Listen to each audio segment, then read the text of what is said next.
In this video, we will look at day flex goals. This is a way of quickly setting goal values for each day across large or even indefinite date ranges in a way that maximizes flexibility and precision. So I'll click on Create New Day Flex Goal, call it Flex Demo. Many things with day flex goals are the same as regular goals. However, there is no dimension or time period type. Flex goals are always by location and date, and the time period type is always day. There are options to set start and end date. However, unlike with regular goals, flex goals allow you to leave either or both of these blank for an indefinite date range. Flex goals work by setting goal amounts for specific categories of days. There are 9 different categories of days listed out in this table here. The most general are on the left, and the most specific are on the right. So to add a goal amount, you come over here, you check which locations you want it to apply to, and then you use these drop downs and this checkbox to select which category you want it to apply to. So with this setting, this is the default business day category. So then you type in your goal amount and click Add Goal Amount. So now you see it shows up in this column here. You can preview what a flex goal will look like for a specific date range by coming down here, select your locations, select your date range. I'll select June, and now I preview what that looks like. So down here we see that every business day has been filled in with this goal amount for each location, and we also have totals along the bottom and along the edge. So if you want to change the goal amount for a more specific category, you can add another goal amount. So let's say for just downtown and east side, we want the goal amount for every Tuesday to be 1,100 rather than 1,000, and let's say on Wednesday, we'll push it up to 1,200.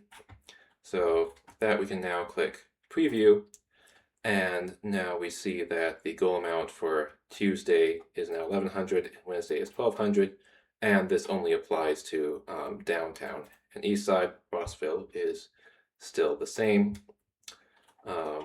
You can also change goal amounts after they're created by using these inputs right here. So I could up that to 1150 like that, and then yeah, now you see the goal amount got replaced with the new value,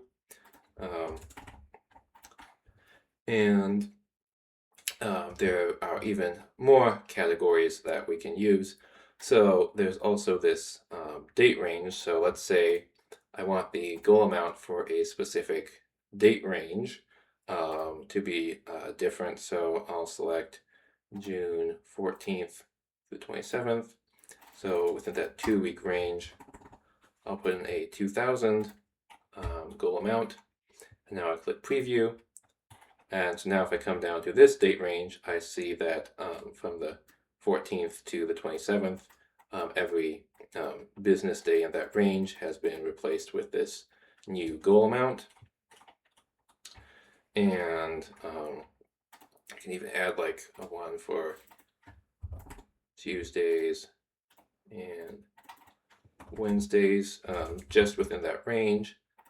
So if I add those in, preview that, now I see that Tuesdays and Wednesdays in this range have this new amount, but since I confined it to a specific date range, the ones Tuesdays and Wednesdays outside of that date range still stay the same. So yeah, the rule is that any category that's more on the right side of this table overrides the values in categories on the left side. So more specific on the right overrides the more general on the left. So for instance, if I want to say, like let's say we have like an online store and we still want to make some sales not on business days. So select all locations, uncheck business days. This is the most general category. Add goal amount.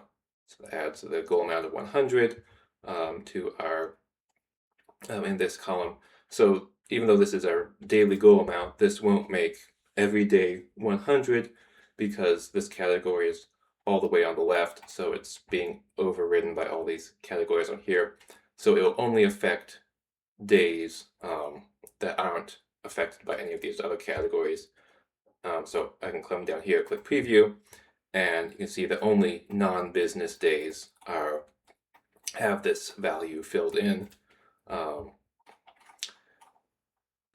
And since this flex goal was set over an indefinite date range, I can actually like preview any date range I want. So I can make this like May to July, preview that.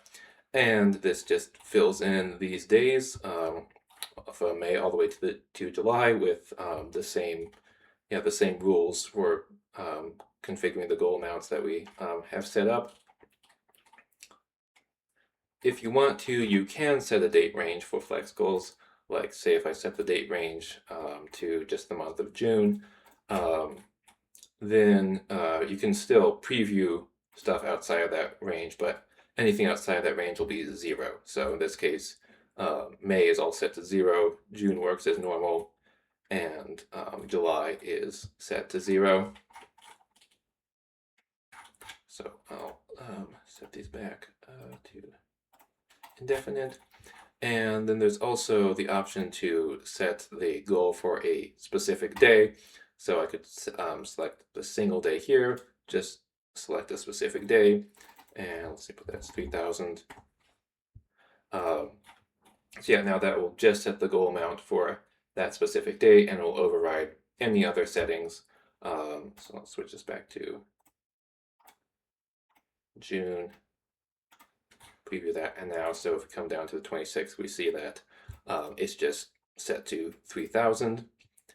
And as far as reports go, it's basically the same thing as regular reports. You have your location, you select a range. If the goal was for an indefinite range, then you can just select any days you like. So make report. And we see it works just like a regular daily report, except now the goal amounts are set according to the categories of days that we set up in the flex goal.